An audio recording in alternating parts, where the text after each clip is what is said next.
I decided to rent my house out. Then I took a closer look at the condition of my house and realised I had to do some work on it.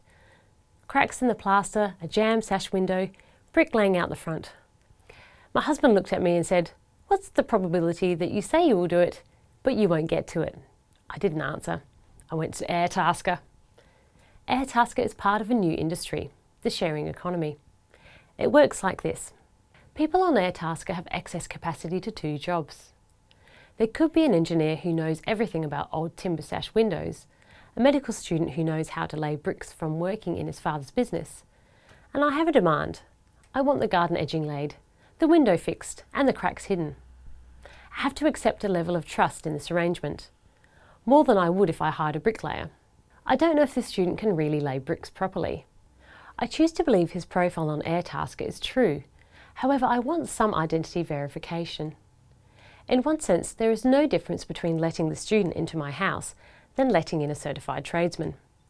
But it's more reassuring to see the tradesman's van, business card and insurance.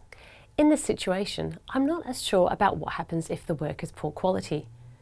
What if he injures himself? Am I liable? What if he turns up on day one but doesn't show again to finish the job? Companies operating in this space like Uber, Airtasker and Airbnb have had to modify their business models to ensure there is adequate insurance for both the service provider and receiver. Sharing platforms were developed to be peer-to-peer networks. I should be providing services in Airtasker as well as receiving them. This setup should create new jobs and lower costs to buyers. We should have more freedom of choice while utilising existing assets and being more sustainable. However, we can already see that these principles of a sharing economy have not necessarily remained. I asked an Uber driver recently if he was driving his own car. He explained that he had a shared lease in the car and that he essentially works for an Uber operator that owns 9 cars. This sounds familiar. Like a taxi company? The reality of Airtasker is that I go through a platform where people bid to offer me a service at the lowest possible price. It's an online shopping site for services.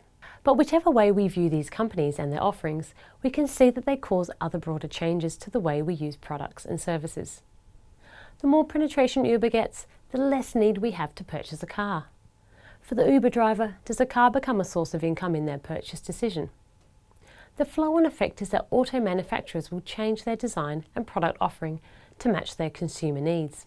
Online retail sales have destroyed the large shopping centre model in many countries, but in local shopping strips, pop-up stores have taken over previously empty shop fronts, utilising space instead of contributing to new construction.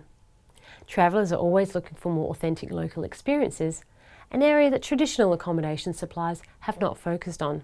Sharing platforms like Airbnb have led to an increase in local travel companies providing different types of tours and experiences through the Airbnb network.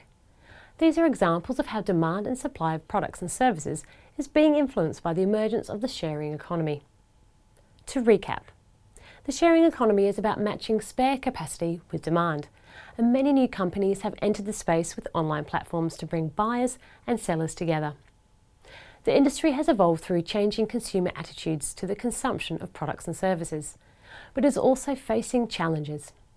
The idealistic principles of delivering more sustainable outcomes are not always being realised. However, this new type of business model is going to stay, and so organisations must adapt their value propositions to customers to create new demand for their products.